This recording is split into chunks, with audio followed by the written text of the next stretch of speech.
Poor Drea approached Tess, sobbing and carrying her empty strongbox.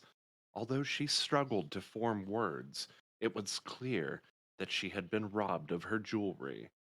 The motive in the case becoming ever more clear, Tess and Iolanthe began their investigation anew. The box had the same telltale smell of beef as did the key before. Iolanthe had only noticed one crew member attached to the scent. But will this be enough evidence to convict?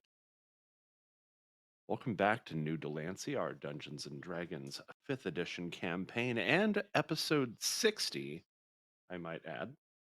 We have been on the air for 60 straight episodes. Hey, just 9 more episodes until the LOL number. Nice. Nice. Nice.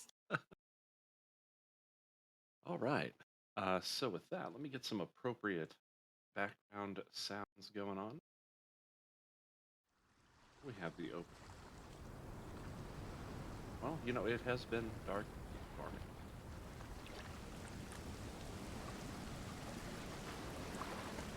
Ooh, one moment, guys. Correct that little microphone issue. God, I restarted a minute ago. Okay, cool. Better? All right, so let's a little change of scenery taking place here. Hopefully this does not mess with the with the line of sight again. It does still say game pause. That's because I hadn't unpaused it quite yet. I think, Ianfyr, you had just come upstairs from the bar area to find Tess and a small rat companion having just kind of sneaked into this this little room in the crew quarters here. Tess had just kind of blockaded the door from a cat who was seeking out the Tess is quick dinner. basically trying to play with the cat at this point. Like, she's just wiggling her cape around and hiding her fingers underneath the cape so it looks like there's something under there to try and distract the cat. Suddenly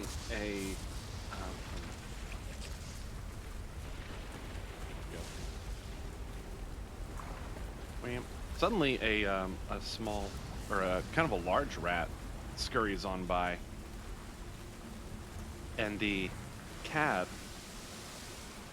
immediately locks onto it and does the thing where it like backs up and does the butt wiggle. Tess is just absolutely stunned by the size of that fucking rat. Yeah, that rat was almost as big as the cat. Where rat?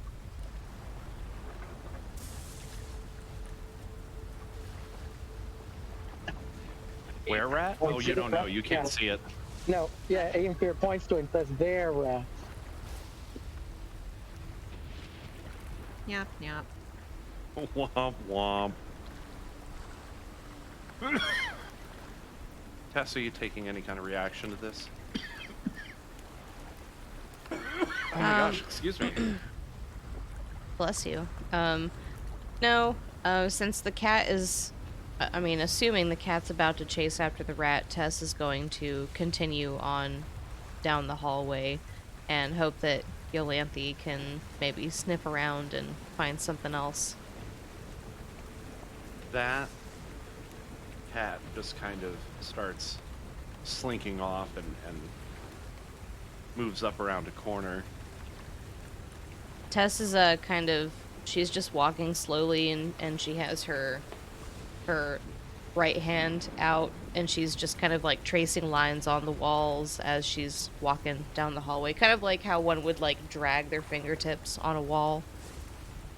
Strangely enough, another rat runs by you.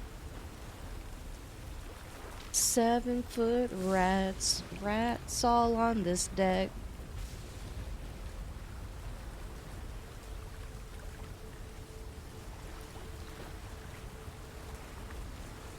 A little strange. Tess is going to continue walking toward the kitty, just like kind of a morbid curiosity as to what the cat doing. Just in the In the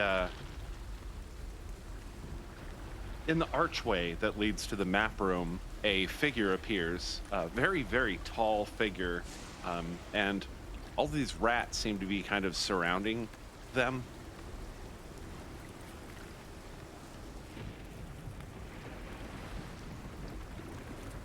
Does this person at all look like the spectral figure that we saw No, in the hallway? not in the Okay, least. so No, not linked. no, not linked at all. Okay, Tess is You've gonna. you have a passing familiarity with the silhouette of this person. Okay, so Tess is going to assume that they've been on the ship the entire time. Well, right now it's just a silhouette. She's gonna kind of cock her head to the side and then take a few steps forward to see. Also, what's the cat doing? The cat is still kind of like posed up around the corner here, like it's about to pounce, but in front of you is a rather large human being. Judging against your own height, you'd say that he's about 7 foot, and along his shoulders and back run a bunch of rats. Oh man. You've definitely seen him before. He's just one of the crew members that have been kind of wandering the ship as you go.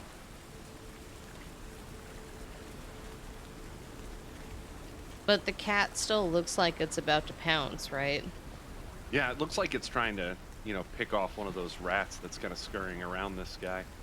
Iolanthe, I'd like you to go ahead and roll a... what's a good one here? Roll a rat. Roll a wisdom save.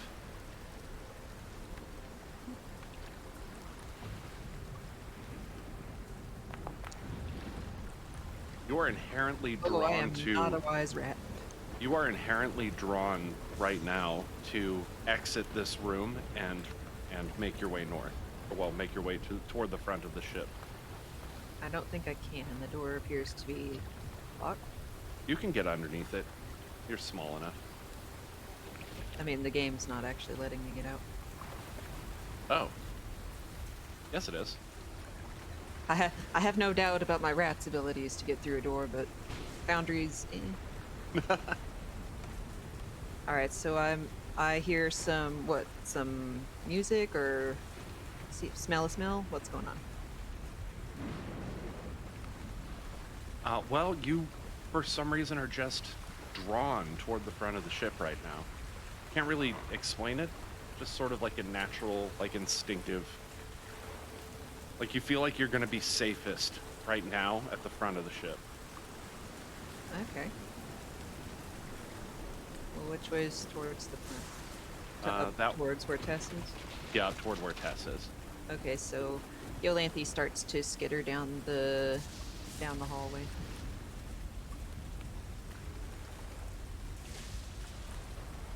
Iolanthe just kind of like goes past you, and as you do that, I'd like you to go ahead and roll a dexterity save. Me or Tess? You.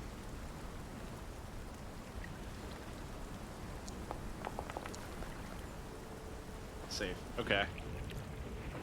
So you kind of darting down the hall toward this silhouette.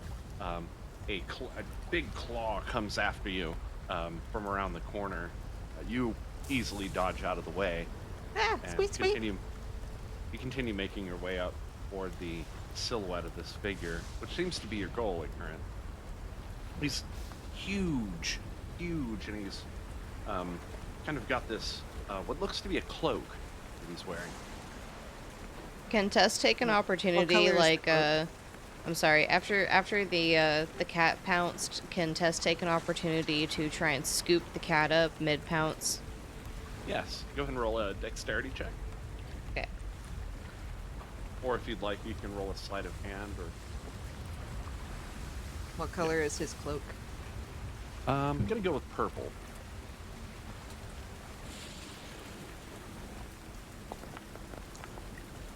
Ooh! I say I got that cat scooped up, Yeah, probably. you easily scoop that cat right up. As you do it, the cat's like, Doing I do this like personally, like in real life, like when I'm holding a cat that doesn't want to be held, I kind of like goblin walk, like tiptoe, like with the cat real low to the ground. So Tess is going to keep the cat really low to the ground and kind of like hobble down the hallway with the cat. Do I have enough free will to stick my tongue out at the cat? yes. I do that. And Tess is gonna drop the cat off, right in front of these little barrels right here. Kind of a safe zone for the cat. The cat sits down and looks up at you. Innocent. That's a good kitty. And Tess is going to scritch the kitty under the chin. The moment you start to scritch it, it kind of moves between your legs and starts to try to go back down the hall. Oh, you damn cat. Come here, kitty, kitty, kitty. Do I see, like, did I see Tess running down with this cat? Yes.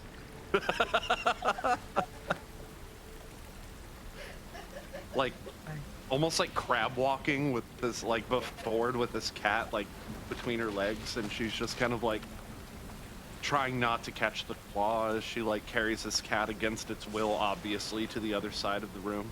Since Tess has a tail, anytime the cat tries to weave between her legs, does it get disadvantage?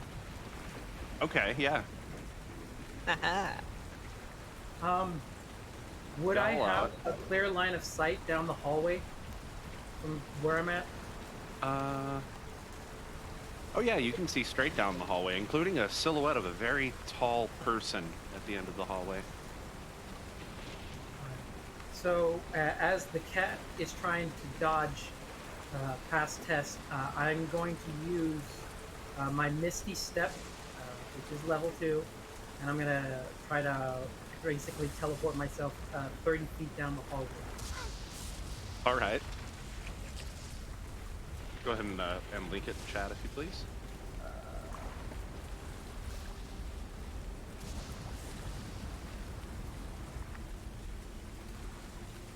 I think we had just finished a rest, had we not? Or was it still late night at the end of the last We session? had previously done a long rest. I'm not sure if we actually. You know what? I think let me actually do a quick check on that. Now that you mention it, I just want to see what the state was because I think I was having some problem with the lighting at the end, and I think we're actually like it's like late night and everybody's starting to put in for bed. Come home.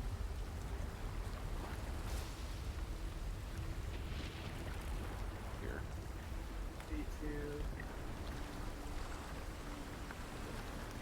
Right there. Oh yeah, absolutely. So yeah, it was nighttime.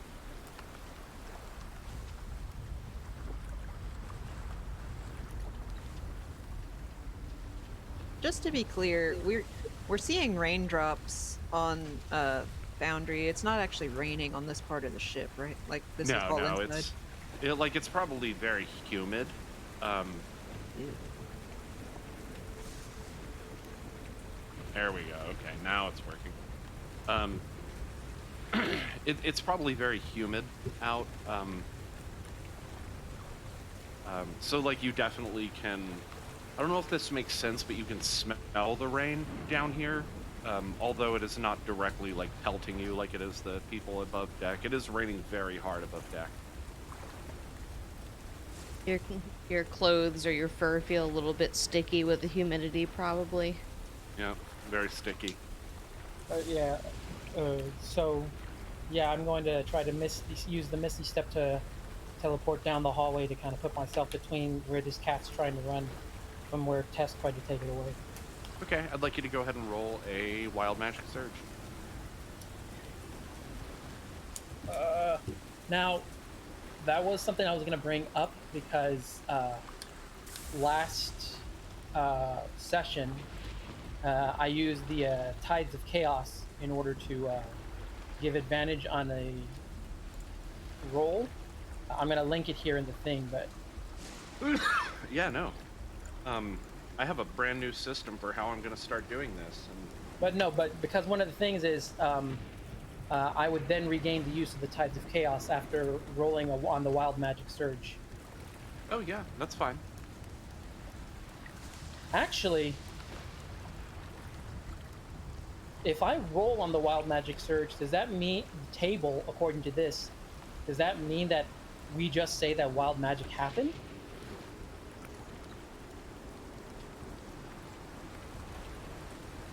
The DM can To have what roll on the to what end? So the Tides of Chaos specifically says before you regain the use of this feature, the DM can have you roll on the Wild Magic Surge table after you cast a first level spell or higher. And then I regain. That's why I'm saying, does that mean that I would just roll the Wild Magic D20? Or does it mean I roll the D100 of Wild Magic actually happens? No, you need to first. We need to roll the Wild Magic Surge, which is your D20. Okay, that's what I'm saying.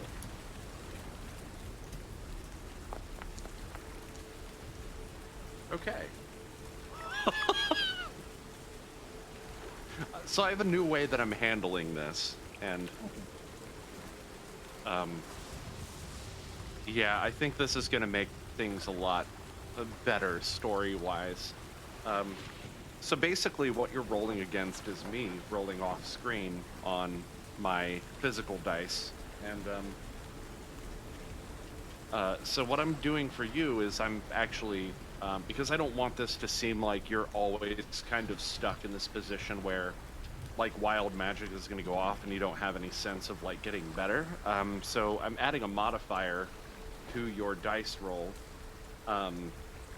equivalent to your level, and then maybe we'll add some modifiers past that. We'll just kind of feel it out. But for right now, yeah, I beat you by 1 point, so go ahead and roll on the Wild Magic Surge table. You do get Tides of Chaos back at this point. We've got a 7 on the Wild Magic Surge table. Wait.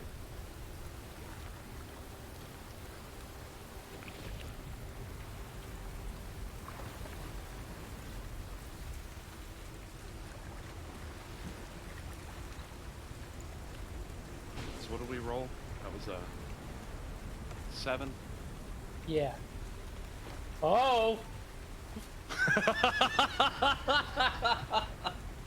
So go ahead and put yourself in the original position that you were, because you were not able to teleport, and instead you casted a fireball on yourself at Oh no. oh god, at 3rd level. On a wooden ship, no less.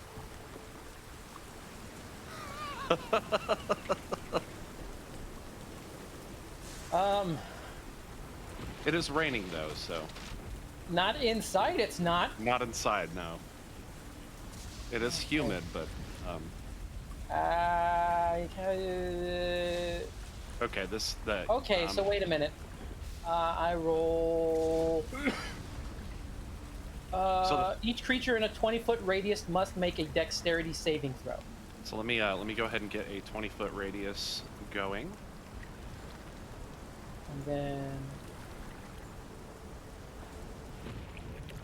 And then I'm gonna immediately use my Tides of Chaos to give myself advantage. Okay, I am gonna say that that a fire would definitely scare the shit out of a cat, so I think the cat would want to run away personally.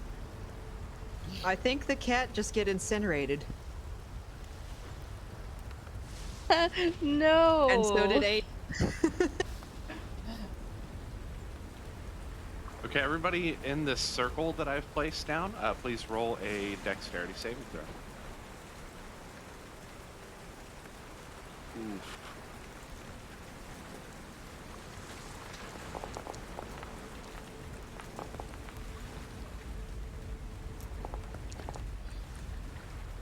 Ooh, oh. The DC that you're trying to beat is... 15. I mean, I guess for my thing, it's probably what, 17? Let me double check. It is. Spellbook 15.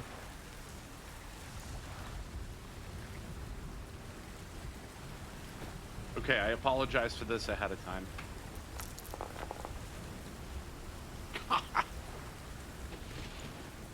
Ianfyr and Tess, you each take. What is Half this? It's half of half as much of 8d6. Yeah, I just rolled the 8d6. The amount was 27. That's going to be. So it would 13 actually or be 14? 13. It'd be 13 because you always round down.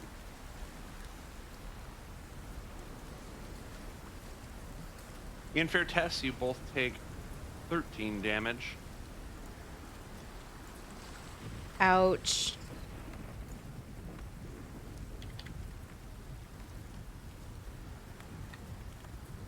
Okay.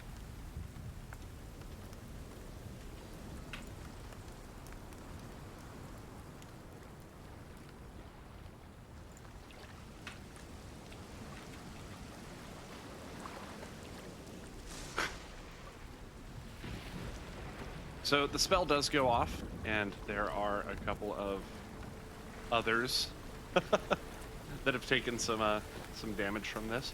Some of the cargo that's around to the southeast and southwest of you, well, from your position relatively, catch on fire. So I'm in my room just south of this with the door open. What do I hear go off exactly? This happens. Yeah, this Screaming. happens just to the north. With your door open, you hear this like, you hear the sound of an explosion, and followed by like the crackling of fire and the smell of smoke.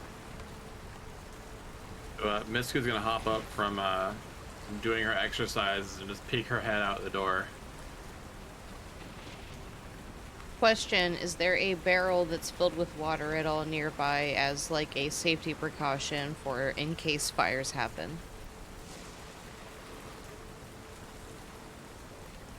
There are empty buckets nearby. But no close water source?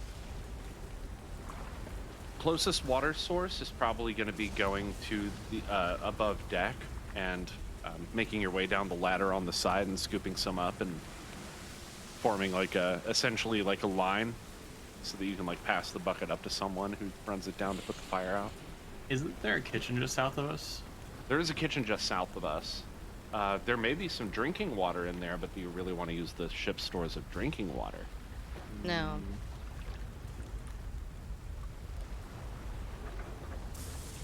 Ianfyr is gonna just lean his head to the other stairwell leading to the top of the ship and yell, "Fire! Fire! Down below!" So are they actively like in flames right now? Well, Yeah, there are. Actually, let me go ahead and put down a field for this. So there are going to be flames on in the two areas that I've selected here. We'll probably say that there are a couple of other, like, on the beds here, and that's it. So Misku's gonna run back to her quarters, grab the blanket off the bed, and start trying to. If anyone is on fire, throw it on them and try and roll them out. Otherwise, she's gonna start throwing it on the flames on the ground and try and stop it out. No one appears to be on fire currently. There are some very angry sailors just kind of to the north, or well, just just kind of well, yeah, to the north, relatively speaking, of where you're at.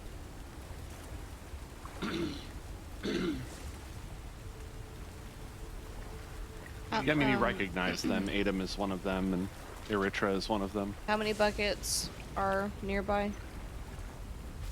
I will say there's probably a stack of like 6 or 8. There's plenty. Okay. I'm going to try and form a plan here, but what's Iolanthe doing? being a rat still, I think. As far as I know, Hey, Iolanthe. my spell has not been broken about me wanting to be heading towards the front of the ship. Well, seeing this fire probably hastens your need to be safe up towards the front. Yeah, I was about to say, apparently this was right, whatever it was. Yeah, are you scared? Like, what's going on? Well, like, am I still being drawn towards the ship, or can I just Yeah, do but whatever now? it's not taking your full willpower to like you can turn around and do other things. You're just drawn toward this person for some reason. Gotcha. Yeah, Um, it's not like you're forced to. Like every fiber of your being isn't like drawing you to them, but like you want to be there. Well, I look down the hallway full of very grumpy, stompy sailors and flames everywhere, and I go, nope. And I start skittering towards our friend here and just try to climb up his pants leg, I guess. Not like Doors the inside. Doors on the from the side cabins start to open, and people start to kind of rush out. So, seeing Misku going with the blanket towards one side, Ianfyr is going to sort of point his finger toward the other side, and then I'm going to attempt to use my cantrip Frostbite. And everyone ducks. On the other side.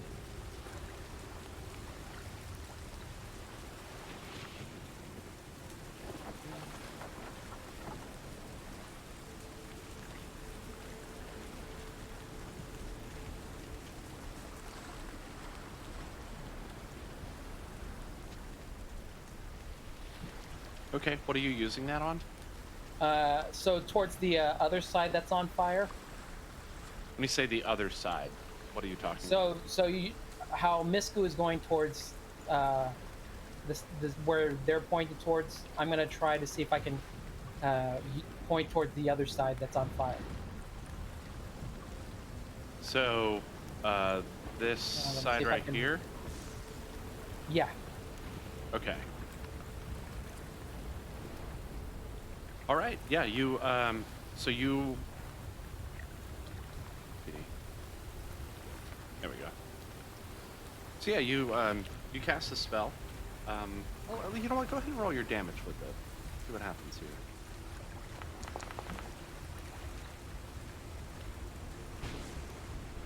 For 6 out of a possible 12. We'll say that within this this top 5-foot square right here, you're able to put the fire. Oh, this top square here, you're able to put the fire out. Yeah.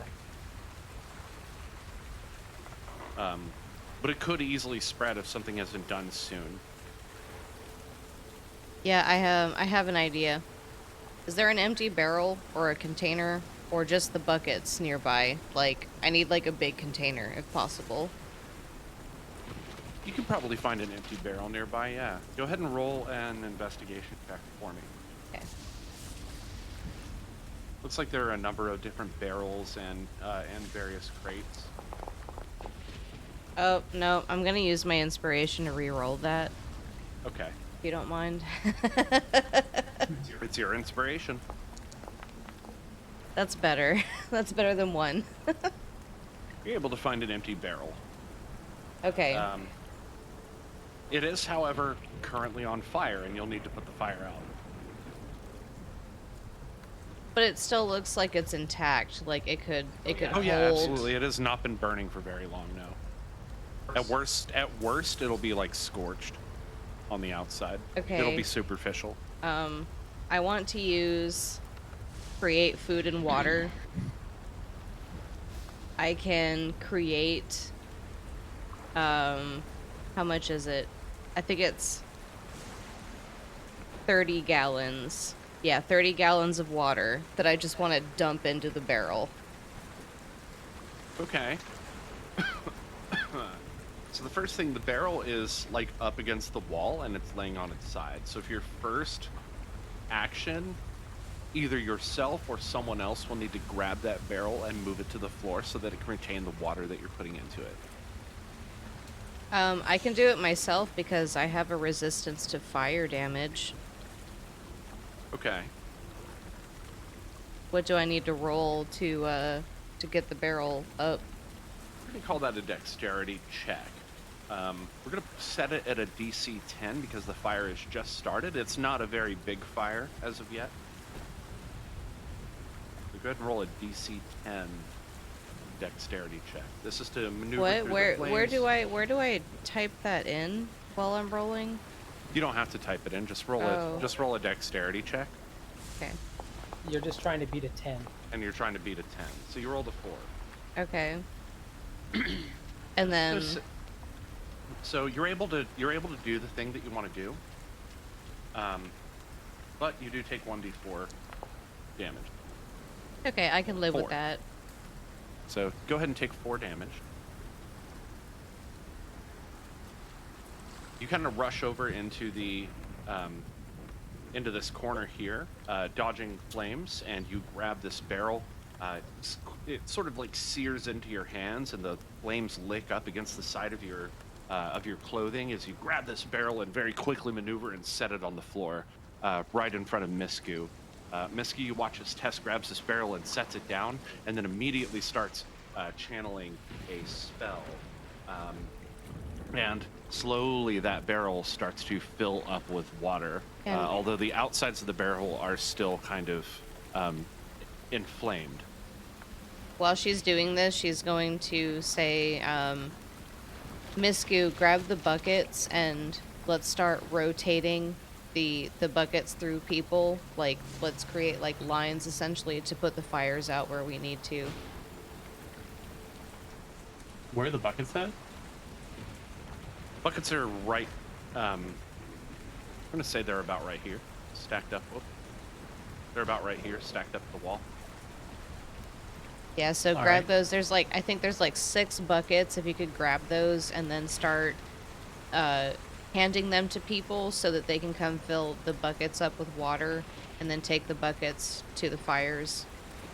All right, Misku's gonna turn back towards the rest of the crew. She's gonna cup her mouth with one hand and just shout, "All right, line up. We got to get this knocked out." She's gonna hold up the buckets in the other hand and kind of like motion people to line up over there. Where to whence are you directing them? Would you say like this? Would you say like this direction here, or this direction here? Because there is some fire up I here think as think well. the first one makes sense because they can run through, come up to Misku, get a bucket, dunk their bucket in the water, and then they can run, like to the left essentially, and then help put out the fires, basically in just like a clockwise Similar direction. line. So kind of like this. Whoop.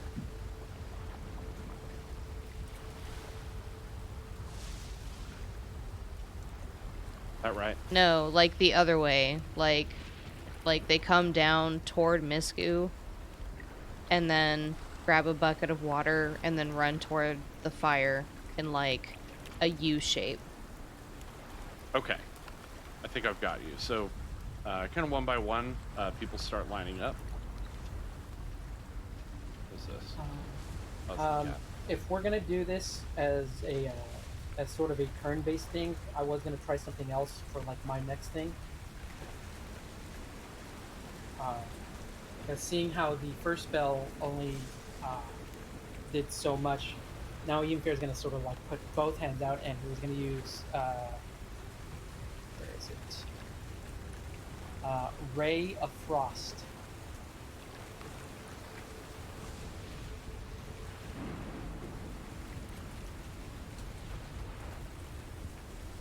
Ray of Frost. And it's going to be pointed back down towards that same area.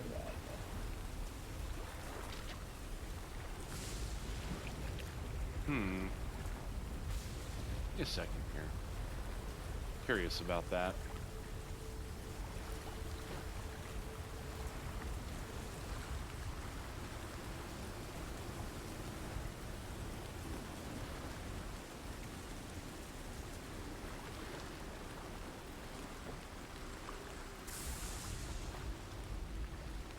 I don't think that that spell is actually going to have enough to do what you want it to do. It's not going to produce enough water to do what you want to do. Well, it's less about producing water and more about trying to, if it gets cold enough, it'll start taking the oxygen away.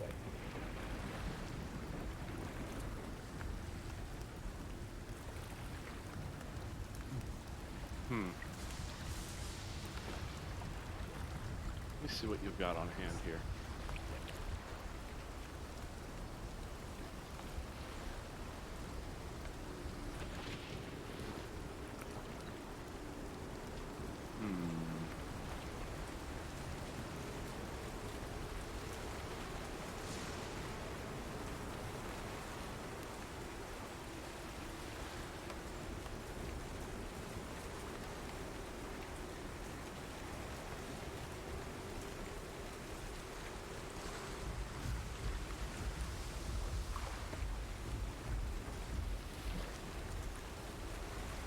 I'm kind of shocked that you only have that many spells on hand. As far as putting the fire out, I don't think this is going to be effective. If you'd still like to cast it, that's fine, but I don't think that that's going to be effective in putting out a fire that's of this magnitude at current. You might be able to stop it from spreading for a little bit, like temporarily.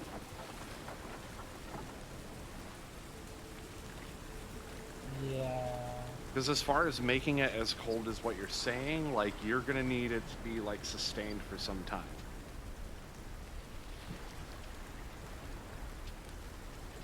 Definitely longer than one act. You'd have to, like, asphyxiate the air from that space for, a minute to get the fire completely put out. Yeah, it might be better to try to contain it so it doesn't spread, at least until we can get more people. Okay, so you think the Ray of Frost will probably buy you a little bit of time. Go ahead and roll damage. And what exactly are you aiming this Ray of Frost at? Probably gonna try to do the borders around the outside to try to keep it at least contained. So at, like, the floor, at the crates, what do you think? Yeah, the floor. The floor? Okay. Go ahead and roll attack as well. So yeah, no matter what, go ahead and roll your damage, but roll attack as well. Got 26 for the attack, 10 for damage, out of a possible 16.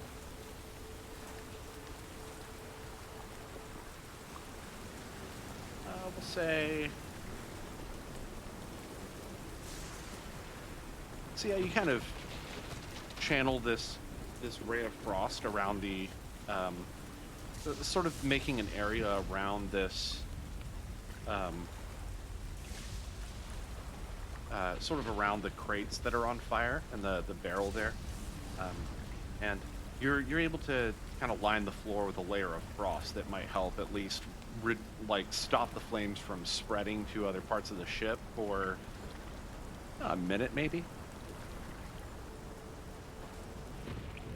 So Misku's going to start trying to put out the fire around our water barrel while directing the rest of the crew to start going towards the other corner. Oh, right. So Turid runs up first, followed very closely by... actually, no, we'll say Adam actually makes it in first and starts grabbing barrel after barrel and passing it down next to Turid, who passes it to Poe. Poe passes it to Eritrea, who looks actually very pissed off, who passes it to Kildrak, and Kildrak passes it to this person. You haven't figured out their name, though, the very tall human being standing at the end of the hall just previously. When the fire broke out and Ianfyr called out in specific, they all kind of took off, he took off running toward you guys, and once Misku called out to get everyone into position, Yeah, he assumed the position.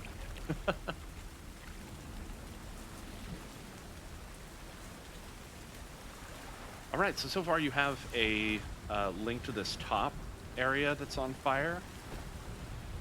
Buckets start kind of coming down the line. As for you, Misku, go ahead and roll.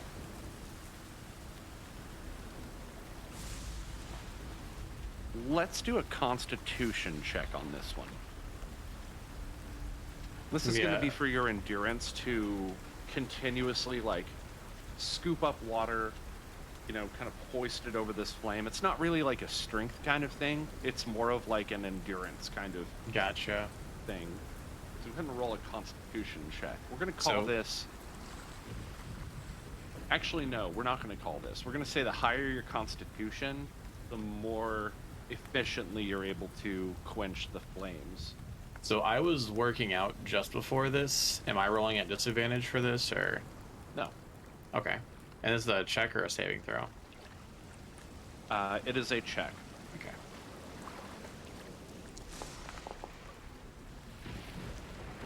Oof. So, Misku, you probably a couple of buckets you fumble, but otherwise, you've kind of been doing your best to shovel water over this fire. Adam, kind of seeing your plight, occasionally pulls one of the buckets that they pick up from the barrel and kind of toss it at Tess, who toward, I guess, your position where some of the fire is spread to. Yeah, Tess is going to be scooping up water when she can and trying to toss it on other flames nearby. Iolanthe, what are you up to?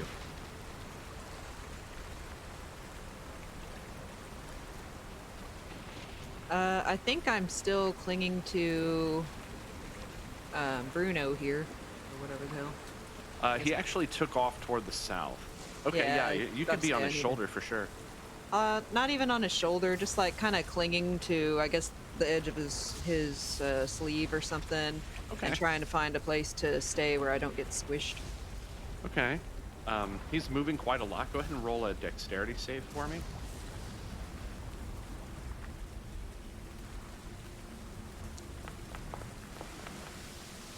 Oh, nice. Wasting that 20 like a champ.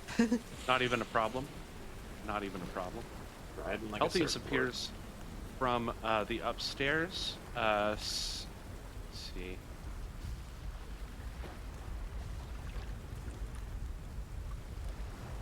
Okay.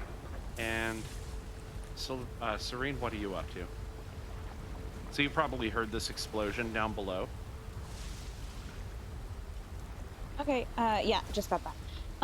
So they had an explosion. Did it like shake anything, or was it just like a boom that I heard in the distance? It seems like it came from the ship. I mean, where else could it come from, right? You're on the open ocean at this point. Another ship. But, could yeah. be, yeah, it could be cannon Lightning. fire. Yeah. But it didn't sound like it. Like it didn't sound like something being fired. It sounded more like an explosion. Yeah, and so there's no like heat that she feels. There was no like shaking or anything like that. She just heard like a boom. Yeah, I'd probably say that you can't feel the heat, especially with the window open next to you and the rain coming down. Mm-hmm. You probably felt like if you are laying on the bed, then you probably felt vibration coming from the floor. That would tell you that it did in fact at least affect the ship in some way, or it came from very close by. Okay, so Serene is, and it's still raining pretty heavily, right? Oh yeah, it's raining very heavily. Okay, so Serene is gonna just like look out and not like 100% leave the room because it's raining very hard, then she can get pelted, but she's gonna look out and like look around and see, like if she sees any people moving or scurrying or what's going on. Actually, the area that you're in right now is just underneath the aft castle of the ship. So there is actually There's actually cover from the sky up to the point that I just drew on the map right there. Oh, okay. Okay. So, well, So you then can she's go gonna. out that far without being Yeah. pelted by rain. Then she's gonna go here and do the same thing. Like, just kind of look around and see. You see that Val has gotten up and he is kind of running toward these stairs. Hasn't quite made it yet this turn, but But I see him coming up the stairs. you see him kind of booking it for the stairs. Oh, to go down. Yeah, it looks like he's about to go down. Like he's kind of swinging around to head down the steps right there. So she's gonna try to yell out and say, you know, what's going on? But she's unhear if he can hear her due to the the heavy storm. Let's see.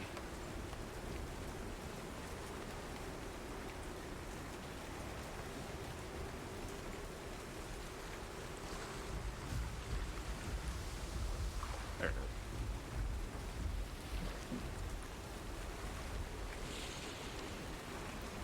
He doesn't seem to hear you, and he continues kind of booking it toward the stairs. So she's gonna move too.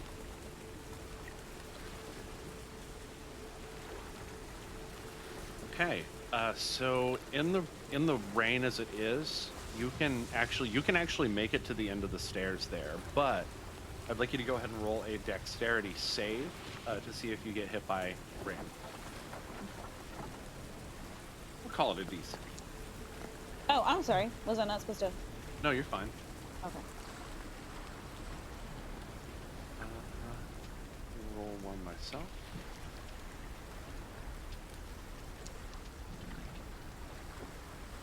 Three out of four. Okay. So yeah, you're able to successfully make your way to the end of the stairs, but just as you're kind of circling around, like flying down, you kind of jump off the side, if that makes sense, because you're flying and you don't really care about long falls, like what would seem like a long fall onto tricky terrain. Otherwise, like that doesn't really bother you. So like being able to kind of like cut the side of the stairs and make your way down, not a problem. However, on your way down, you do get hit by one fat rain. You shrug it off, and it doesn't interrupt you or cause you to hit the deck or anything like that, but it does do one damage.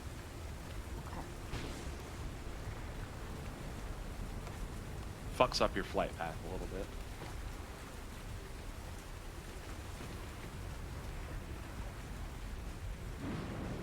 Okay. So she's gonna continue down and then kind of look around and see what's going on.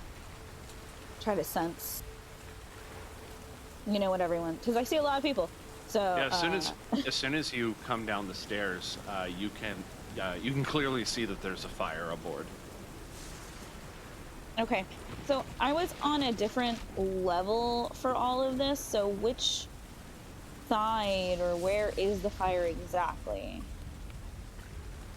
So do you see the red squares on the map? Oh yeah. Those are on fire. Oh, okay, so it's on the sides. That's right. Okay. And Okay.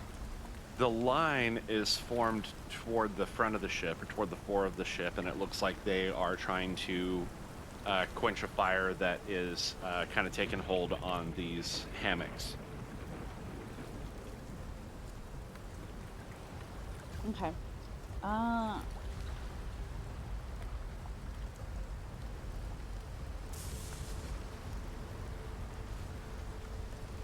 Serene can't really do much when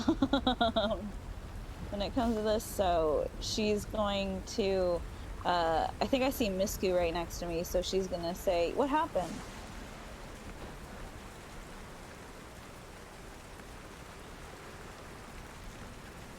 Between scooping out buckets, Misku's gonna claw back out over her shoulder. Honestly, I'm not sure. Just I was working out, and just now there's fire. Serena's gonna go to whatever bucket Misku's scooping out of, and use her little drinking thimble to start throwing water too. All right. Let's see.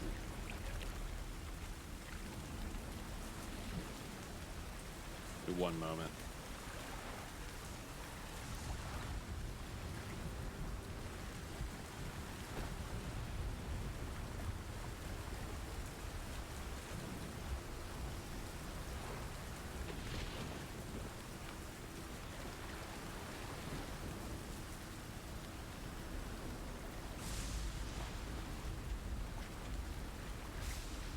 Sorry, just reading through.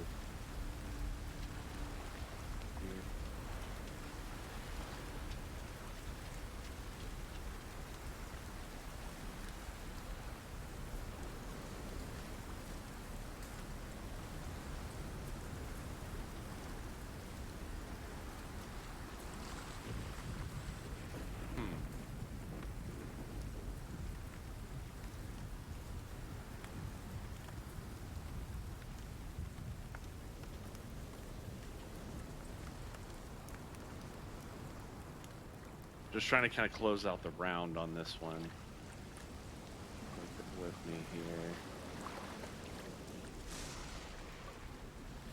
Really wish Kenneth had made it today. This would have been a fun one for him, I feel like.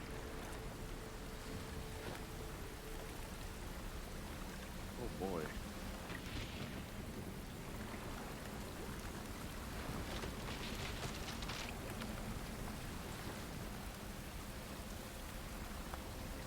Alright, so you guys see Healthiest appear from below. Oh, wait.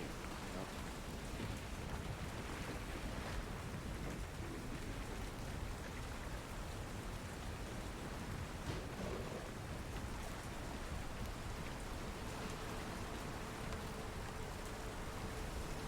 That is actually even better. So Healthiest appears from above deck as well. He kind of takes a quick look around to assess the situation, and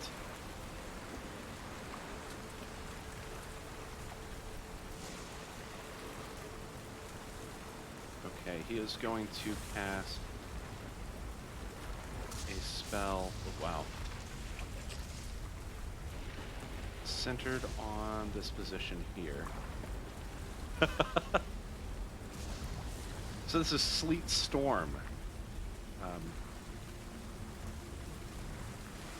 see.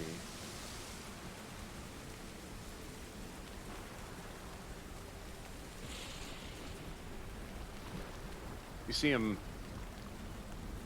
reach into a small satchel attached to his belt, and he pulls out a pinch of what looks like maybe a sand, or possibly a little bit lighter than sand, and it trickles down to the floor as he pants this spell. And suddenly, here on the deck with you, it's almost as if the ceiling is covered in a light fog, and from that fog starts to descend sleet and freezing rain. So it starts to kind of like rain on this deck of the ship. Everybody starts to get wet with this freezing cold rain. I'd like everybody to roll a Constitution saving throw. This is a DC 14 Constitution saving.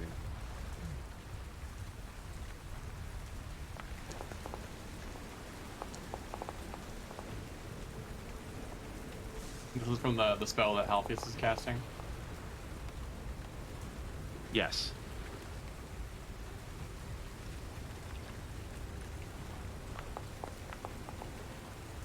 I might use my inspiration to roll that again. Okay.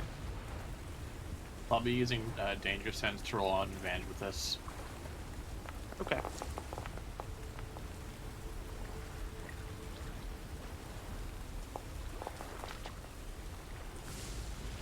Oh yeah, that's so much better.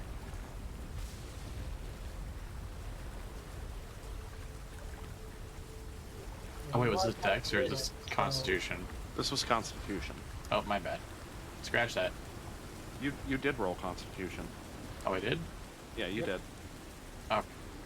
So Iolanthe, nothing really happens. Otherwise, the rain starts to hit you, and ice starts to kind of beat up on your coat. But because you have a fur coat, currently it doesn't start to make a difference with you yet, considering that you rolled so close to a 10.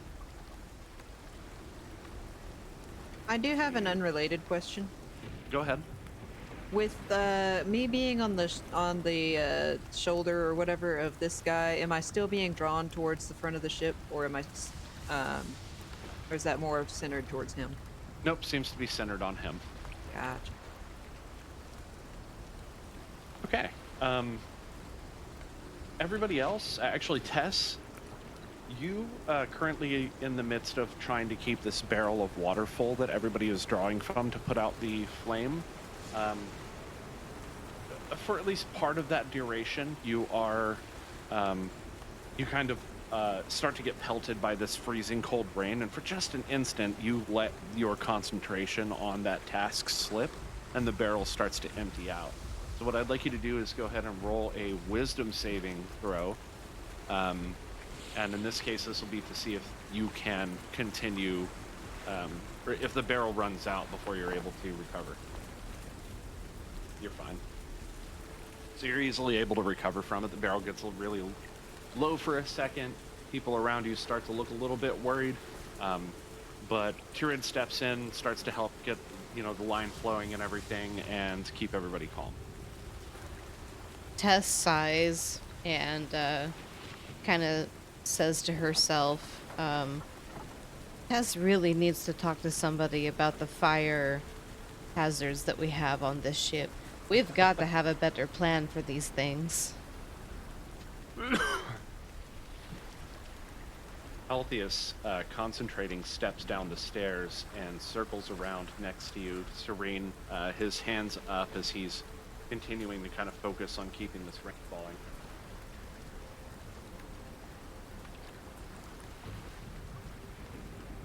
Ice starts to form on the other parts of the ship that are covered by this spell, and also on the people there. So it's getting really cold and wet.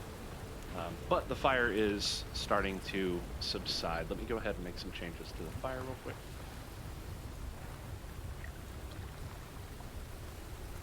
Say that it has come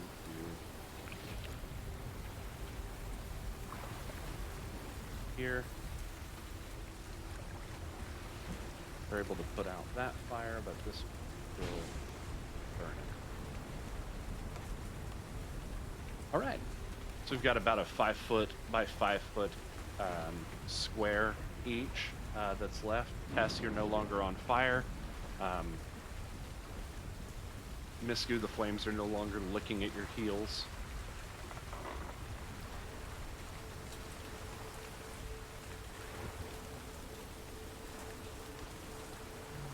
What do you got, Ianfyr? I see you doing something. I'm going to go ahead and move in closer and see if I can try to put out this remaining fire with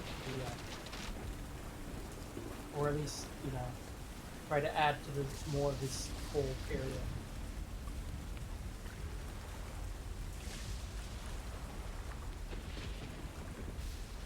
Okay, so you're kind of closing the cold area in on the fire?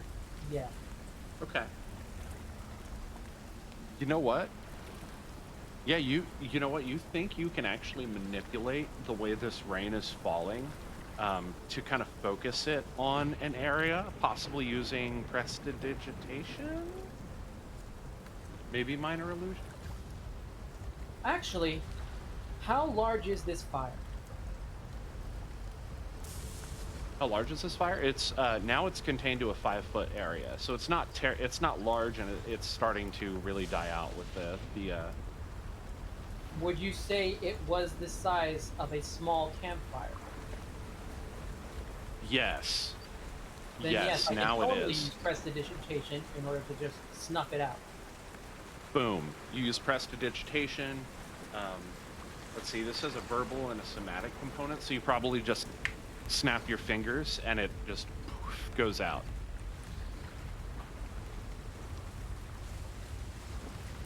And then I'll immediately sort of look to the other, I'll try to look to the other one and just try to snuff that one out as well. Since that was one action, you'll have to wait until your next turn. Yeah. All right, we're not really following a specific order at this point, so Tess, Serene, Misku, Iolanthe, anything you've got here. Feel free to jump in at any time.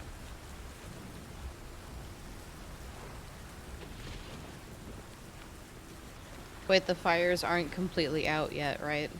The fire is now limited to one 5-foot by 5-foot area just to your... just behind you there. Okay, so Tess is going to finish filling up the barrel, and then she's going to take a bucket and start dumping water on the fire. Okay. Misku, what are you doing? That's the remainder of the fire in the corner. Yes. Can I just start, like, pick up the bucket and start or pick up the barrel and start pouring it on it? Yes, go ahead and roll a strength check. Don't mind if I do.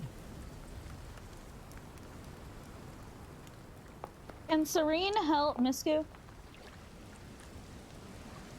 Not in this case, you're too Damn, small. I don't think she needs it with No, that I roll. was gonna say just try to, like, you know, even if it's just comedically. Oh yeah, superficially, yes, you can. Yeah, like just comedically, like just go over and, like, you know, take like the bottom or a side and just help. Misku, you grab this barrel by the top and start to like hoist it up sort of onto your shoulder. It's a barrel full of water, so you kind of like, your knees kind of like start to buckle beneath you, but you gain your footing and you kind of take a very wide, you know, low gravity stance and kind of shuffle your way over 5 feet to this fire, where you kind of just tip this bucket over and it just spills on this fire, completely snuffs out. And while Misku is kind of like struggling for a second at the beginning of that, Serena's gonna yell out, "It's okay, Misku, I'm helping."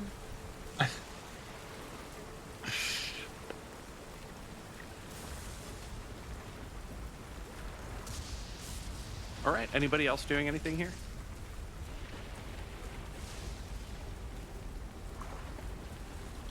Tess will definitely take a sigh of relief after seeing the fire go out. Okay, you're still being pelted with the frozen rain Uh, at current. yeah, she'll pull her hood up and say, "Healthiest, is there any way you can stop this, please? It hurts." He's currently like, his hands are up and his eyes are aglow, and he's just kind of like chanting in a language that you don't understand. Can I put the bucket over the top of Healthiest? Will that stop the flow? You'll have to wait another turn, as you've just completed a pretty tough action. You'd have to wait to be able to like make it over there. And with Got this it. really heavy bucket, actually it's probably about half full at this point, so you can probably make it over there, yeah. Anybody else trying to get Healthiest to stop making it sleep?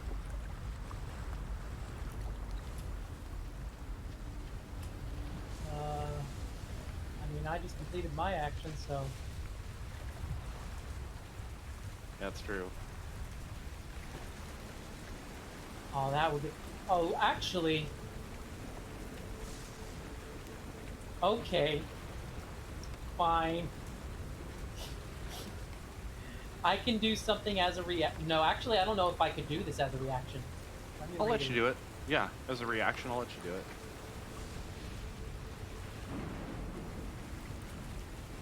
Well, now hold on. What exactly is it? Counter spell. Is it fireball? Oh god! It is a 3rd level spell. Yes, I will allow you to use that as a reaction to the... well, let's say to Tess calling out to Healthiest to stop his casting. So I'd like you to go ahead and roll your wild magic. Here we go. Oh, no. 9. Hold on. Actually, what's your level? Level 8. It passes, yeah. So These you're able to. sailors are gonna shove your wand right up your ass, man. What wand? They'll make a wand. Okay. It wasn't casting a spell. Third or lower. Yeah. Okay. So the spell just kind of stops.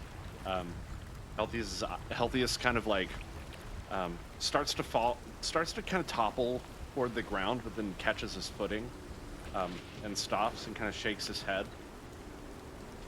Looking around and satisfied with what he's done, he just kind of doesn't say anything and makes his way back upstairs.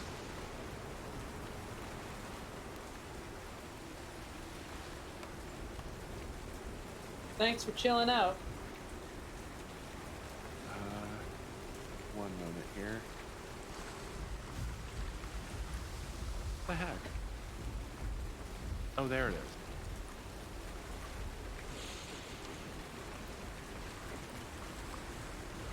Misku's gonna go ahead and slam the barrel back down, wipe her brow, and just let it beg. Whew. Val'faelen, almost running into Healthiest coming down the stairs, comes down to the bottom end of the stairs and turns around to look at everyone. What's going on? He looks panicked in his face. Oh, just having a little trouble with a darn cat.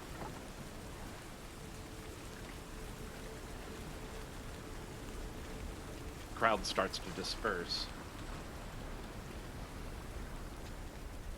Speaking of, where is that cat? The cat seems to have gotten scared of the fire and taken off down the hall.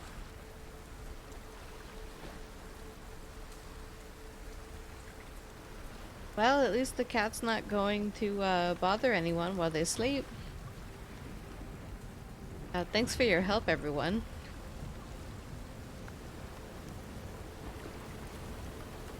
Everybody just kind of looks really exhausted. They've obviously been woken up in the middle of a sleep, and several of them look injured. Minor burns, that sort of thing.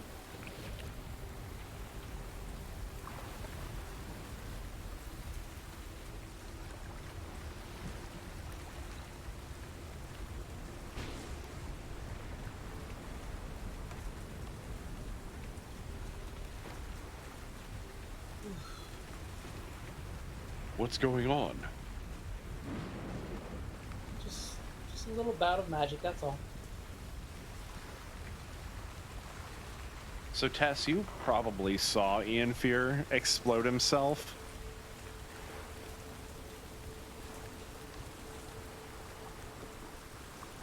You I ain't no snitch. Yeah, because we know what happens with snitches. Iolanthe, you probably also saw this. You definitely also saw this happen. Iolanthe is still perched on the shoulder of our friend, but she is like standing up on her back two paws, tapping her foot with her little arms crossed, just looking at Ianfyr like, I'm not mad, I'm just disappointed.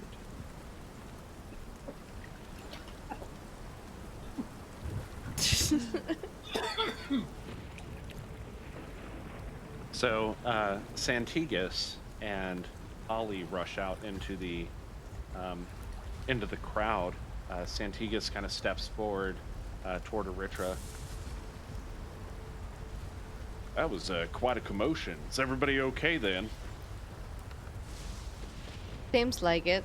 If anyone is in dire need of relief or healing, please come see me.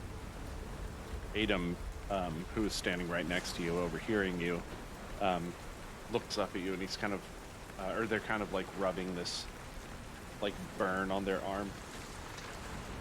Oh, are you hurt? Tess is going to turn toward them and kind of reach out to grab their arm where the burn is to take a closer look. they wince in pain as you start to like move their arm ever so slightly.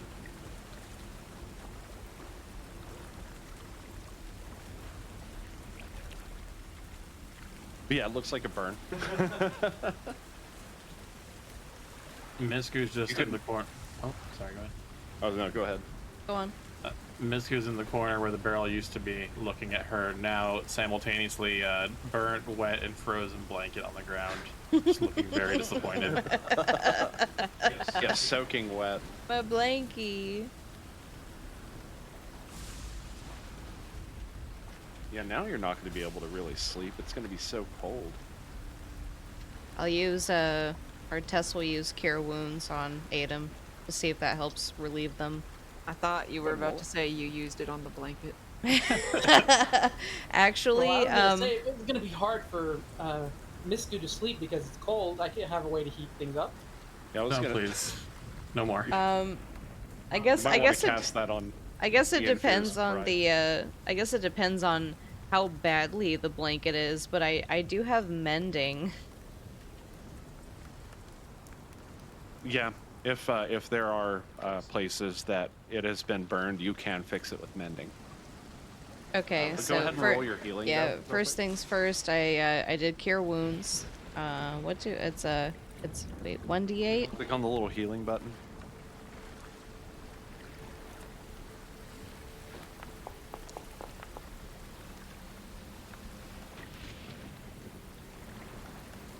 Adam's looking a lot better. Looks to be still a little bit sore, but starts to move back toward the hammock where they usually sleep. Only to find that it has taken quite a bit of damage. It is covered in holes, and some of the rope used to secure it to the side of the wall is now like completely broken. The newer, well, at least the crew member that you don't know their name yet, has just finished putting out the rest of the fire and approaches you, Tess. I'm not going to move my token because I probably won't be able to pick it back up in all the sea of people, but I'm still on the shoulder of this guy. Yeah, he just says, I might be able to help you with some of this damage.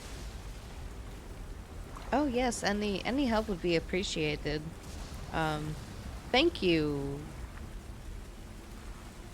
Mr. Bruno. Oh. Oh my god.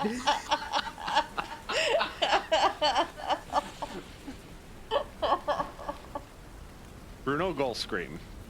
Don't do that too man. loud. Disney's gonna come after you for plagiarizing. I have no Coffee. idea what you're talking about. He's just a 7-foot That's guy with because we rats can't on talk his back. about it. We can't talk about it. He just doesn't get to go above decks because no rats in the sky. So he continues off back toward the sort of the north area. Are you And I still on guess his so do shoulder? I. Yeah. Yeah. As no sooner does he make his way into sort of the corner here where he starts digging through a crate looking for whatever he can find. He like starts to Hang count. on. I lost my ride. He starts to Where'd kind he of go? like count. Oh, yeah, you're beneath open there. Oh, okay. He starts to count the number of rats around him. You're new.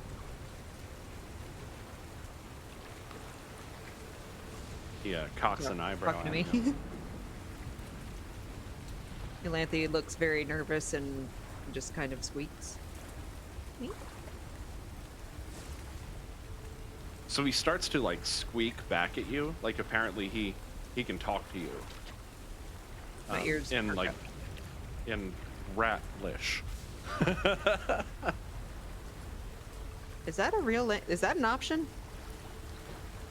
No, but speaking with animals is, Oh, okay. and that's precisely what he's doing. All right, my little ratty ears perk up. What does he say? Uh, who are you?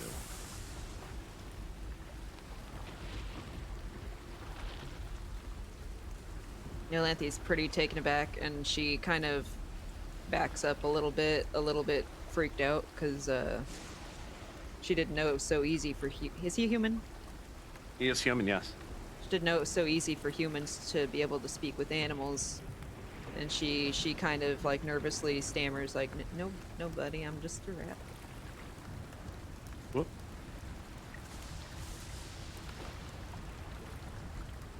Well, never mind. And he turns toward the other three.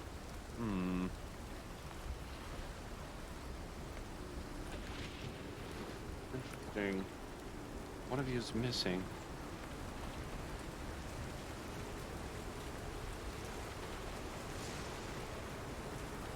Looks a little bit worried. What are the rest of you doing at this point? Well, Tess is going to help try to mend Misku's blanket. Blanky. Ianfyr's gonna head back above decks.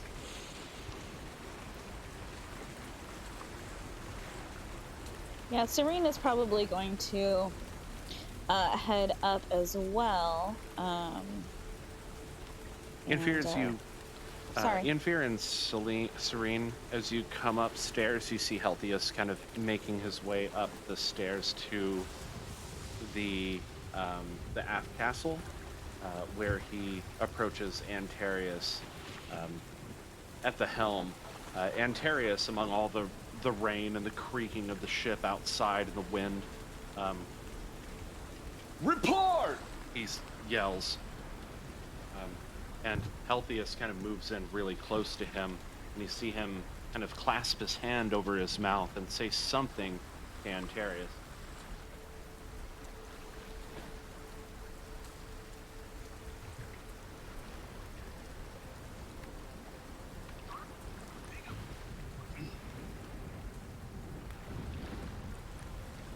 What are you guys doing up here? Yeah, Serene was going to do the same thing. She remembered that she didn't close the window, so she's going to run back and check on her picture. Yeah, sure enough, water is just covering the foot of the bed. Your picture seems to be fine, though. Okay, yeah, Serene's going to close that window.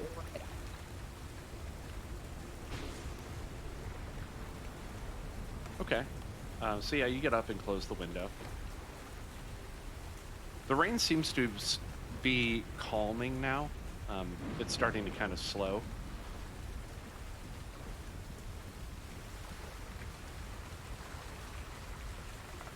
As for everyone else, it is getting pretty late. The crew starts to move back toward their various hammocks.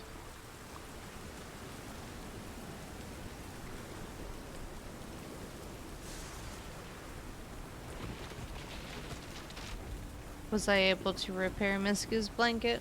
I think so. So you're using mending, right? Yep. Yeah, there are some tears in the cloak that you're able to mend. Or the blanket. Using that. Yeah, I'm sorry, in the blanket. So you're able to mend it with that spell. However, the blanket is still soaking wet. Well, not much Tess can do about the water, but at least your blanket's in one piece. This is going to take a long time to dry. Misku holds the blanket up, just looking it up and down, and then throws it over her shoulder with a big plop. And it's like a sopping, like... Yeah. And ruffles Tess's hair in appreciation and going, "Thanks, kiddo." And thanks for your help putting the fire out. And she'll call out over her shoulder as she walks back to her room, "Thanks for the workout."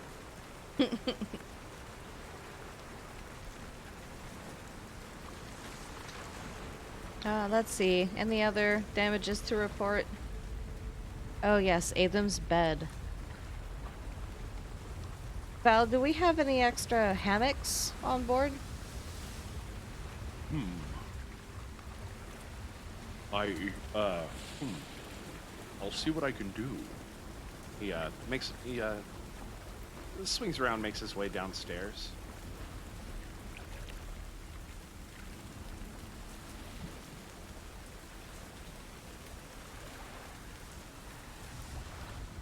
Some of the other crew members go to kind of assess the damage to some of these objects.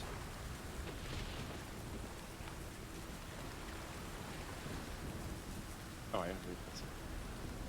Sorry, give me a second here. In the meantime, Tess is gonna place her hand on Adam's shoulder and say, do not worry. We will get you another bed. If that wasn't...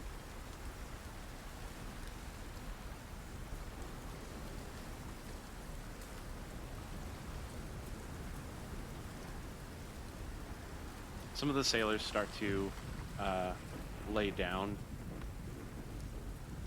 Eliza approaches Erythra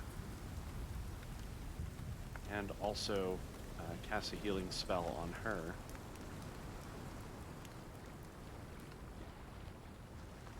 She thanks Eliza and proceeds to start to check her own hammock for any damage. Finds that there is none and goes ahead and just lays down. Adam kind of looks at the broken pieces of their own hammock and kind of stands there scratching their head.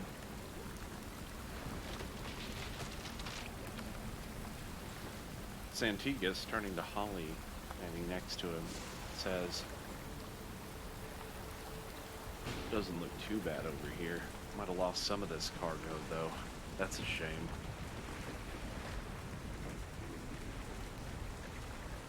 Holly looking up at him. Yeah. That is a shame. Poe kind of investigating the rest of the cargo over here.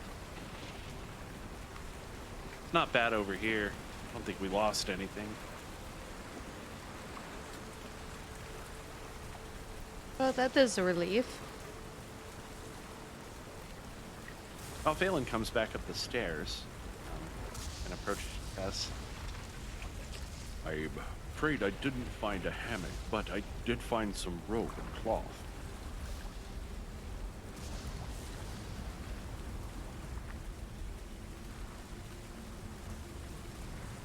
Well, Tess thinks we can definitely make something out of nothing, so let's give it a try.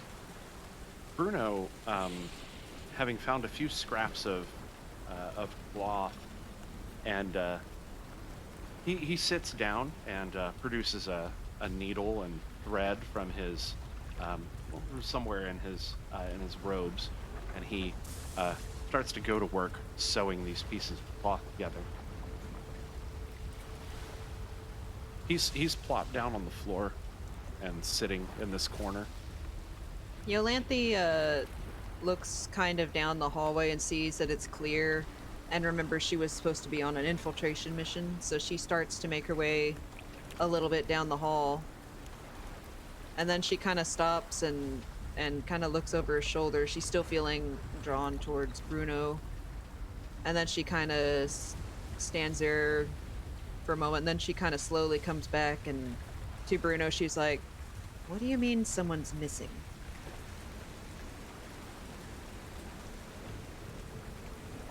In rat language, of course.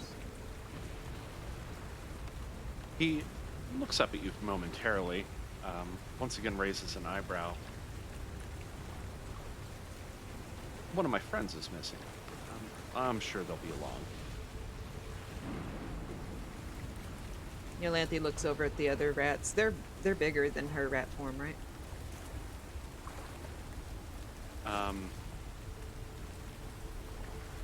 Yes, they are. Quite a bit.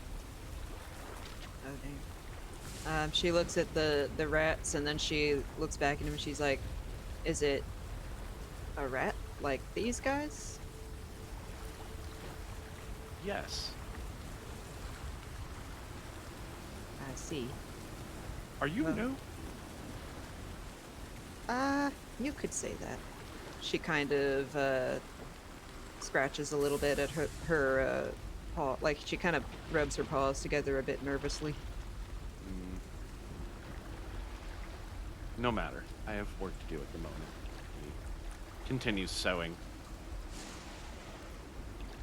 She kind of stands there and watches him sew for a minute and kind of looks at the other rats, and she's thinking to herself, like, why haven't I picked up on there being rats with my You've seen other rats on the ship. They're just kind of big ones though? yeah, I mean, rather large ones. They're not like obscenely huge or anything like. They're not like abnormally large, but they're just larger rats. Okay. Well, she kind of squints her eyes a little bit, but then she kind of tries to make her way back down the hall again towards the room where Holly and everyone is. As you approach the door to that room, you hear muffled voices.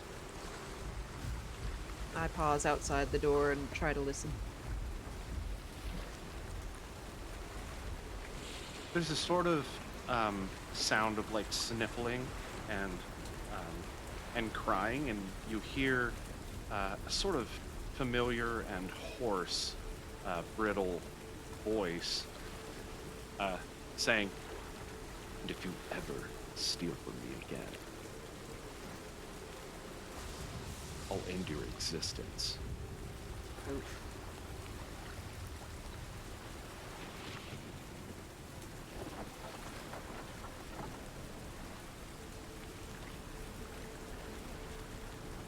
Iolanthe kind of pokes her head really tentatively in the door. As you do, you see that Bagram has Drea pinned against the wall by her throat, and he's just like right in her face.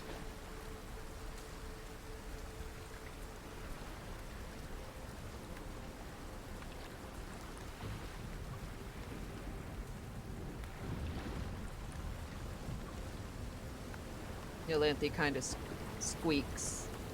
Like she kind of has this moment where she forgets she's not in dog form and kind of like does this little bark, but then she's like, "Oh shit, I'm a rat."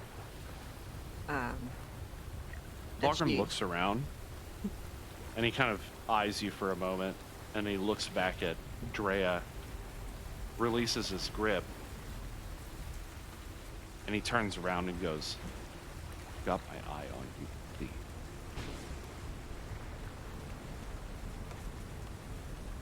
And continues off to his corner of the room.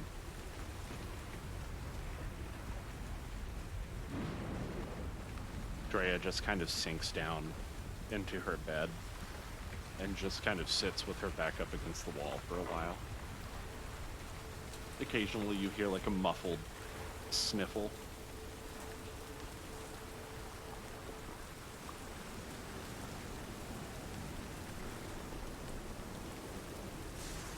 Iolanthe's gonna chew holes in all of Bagram's clothes.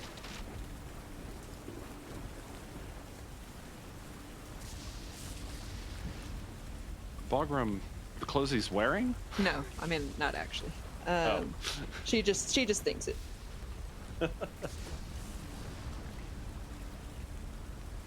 Iolanthe kind of watches Drea and feels really kind of bad. So she immediately turns around, sees Tess, and like skitters over and like takes this little like flying leap and kind of like tries to land on her tail so that she can climb up her cloak. You feel actually go ahead and roll a dexterity check for that.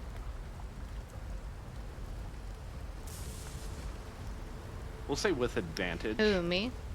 No, Oh, okay. Iolanthe.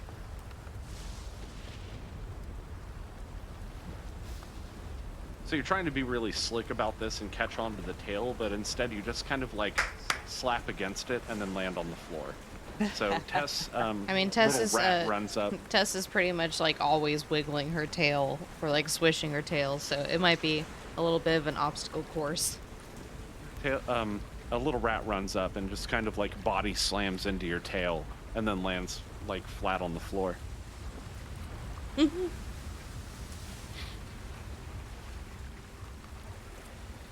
Um,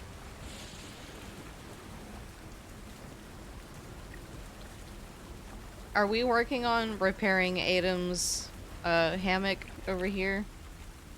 Well, val'faelen has just handed you, you Okay. know, Some cloth and some some rope. Okay, does the cloth seem sturdy enough to make a hammock out of? Yes, but you don't really know how you're going to attach it. I mean, you're not like a tailor or anything, are you? I don't think I am, no. Yeah, no, you have no idea how you would attach these things. Maybe just kind of like tying it into a rope or something. But then, like, I don't know. Might work.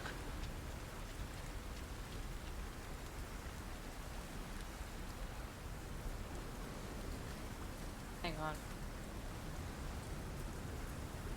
I do have weaver's tools. Are you proficient with them? How can I tell? It'd be under tool proficiencies. I don't see the proficiency for it. But the weaver's tools means you can sure as hell try. I'm gonna try. Go ahead and roll it. This will be, let me see, you said you had them in your inventory. Yep. Usually if you click on them, I think it's going to say, yeah, so this is a dexterity check to use this. Not bad, not bad. Given what you have, you are able to sort of weave you're able to weave this rope into the side of this thing in such a way that it could start to look like a hammock. Okay. So As you're looking at the other side, though, it doesn't seem like this particular piece of cloth is going to be long enough to reach to the other side of the wall. but I could sew the remnants of the original hammock onto this new piece of cloth to make it longer, though. Yeah, you could. Okay. So I'm gonna do that, but while Tess is trying to weave everything together, and after the rat runs into her, she's gonna pretend like she drops one of her tools, and then kneel down to like put her cloak over the rat and try to pick the ratty up. Okay, go ahead and roll. You so you're wanting specifically for the others not to see you do that? Am I getting that? Yeah, to pretend like I dropped a tool. I'll let you roll either a stealth or a sleight of hand in order to make that happen. I think they're going to be the same for you, but in case you have any abilities that give you a bonus on one or the other. No, I don't think so. Okay, and for the most part, I think everyone here, everyone present is pretty comfortable with your existence and your presence, so... I mean, Tess did also burn her hands on the barrel, so I think it would be kind of natural that it looked like she'd drop it. Yeah, I'd say you're able to make it look pretty natural, and you scoop the ratty up, and yeah, you're scooped. Consider yourself scooped, Iolanthe. You are now in Tess's hand and underneath her cloak.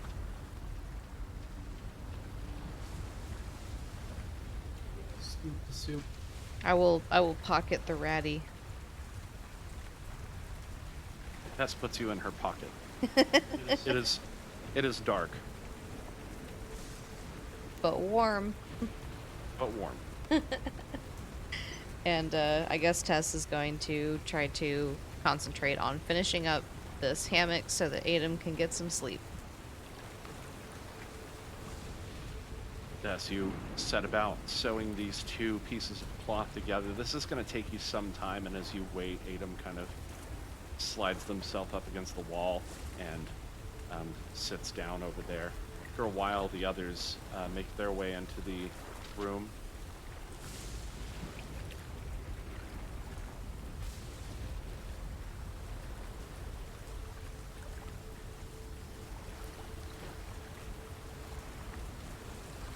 Okay.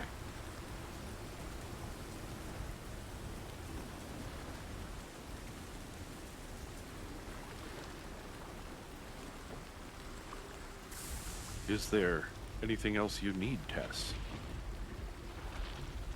Probably a good night's rest after all of this, to be honest, but nothing that you can help with. I concur. Well, if you need me, I'll be at my quarters. Okay, thank you for your help. Sleep well. Sweet dreams. Time. He proceeds to the stairs where he disappears. Just forget which quarters is which.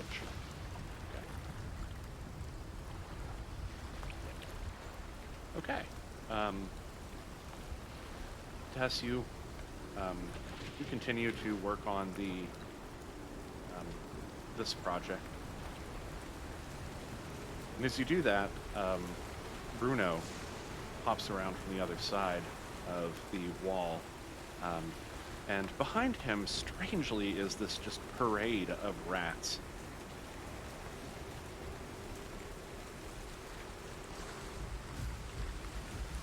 Tess is just gonna kind of stare in awe at this little parade. Rats upon rats. How has Tess never noticed this before?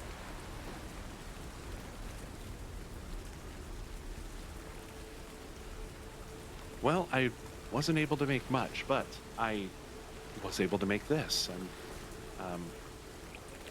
it's almost like a quilted, like just made out of various pieces of cloth. It looks like like a blanket. And he just kind of presents it to you. Well, I think that paired with this will definitely help our friend here get some sleep. Thank you. Anything I can do. Is everything else okay?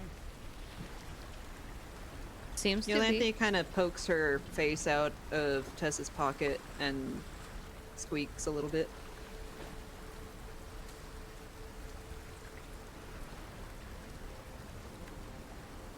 Tess is gonna try her best to ignore that and pretend like there's no rat in her pocket.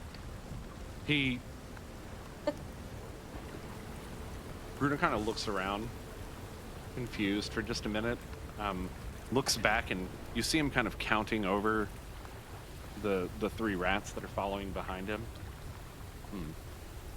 Hearing things. Anyway, I'll be just down the hall if you need me. Thank you. I've got to go visit my niece, Mirabelle.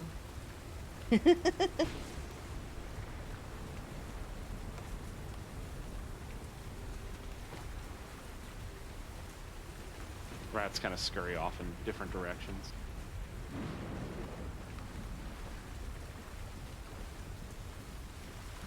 Iolanthe, seeing him go, kind of tries to clamber a little bit out of the pocket to follow under that same kind of thrall.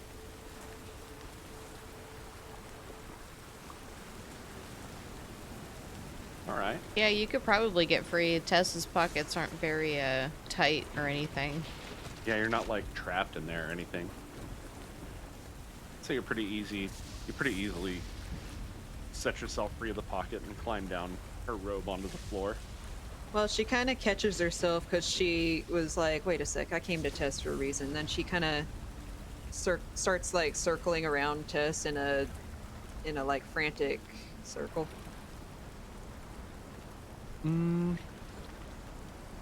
Tess, go ahead and roll a wisdom check.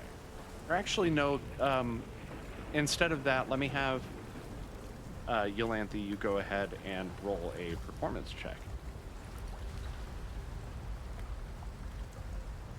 Performance. Yep.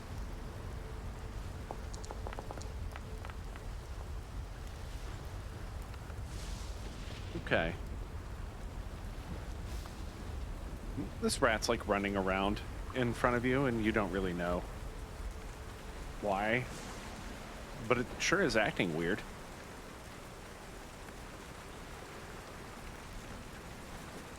Tess is still trying to finish up the repairs on the hammock, right? So her attention's a little split here.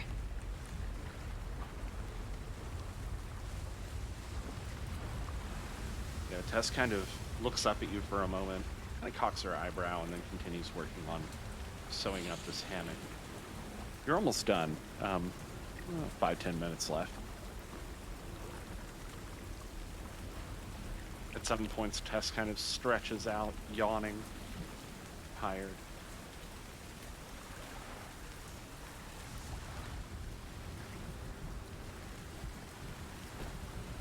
Iolanthe kind of gives up and kind of does this little sigh and frustratedly kind of runs down the hall a little bit, trying to figure out where to go.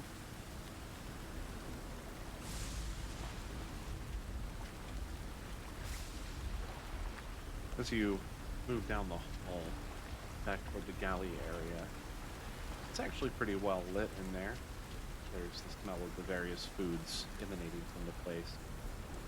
As we are at time for the day, so we're going to go ahead and have to call it, but we will see everybody next week, or I hope to see you next week here on the VGpunx channel with another episode of New Dalancia, our Dungeons & Dragons 5th edition campaign. Keep an eye on my Twitter page for any updates on that front, but usually, and barring any unforeseen circumstances, it will take place between 5 and 7 p.m. every Sunday. So keep an eye out for that, and hope that you're able to join us next time. Until then, I am VGpunx, your most gracious DM, and I'm signing. Keep a song in your heart. Bye.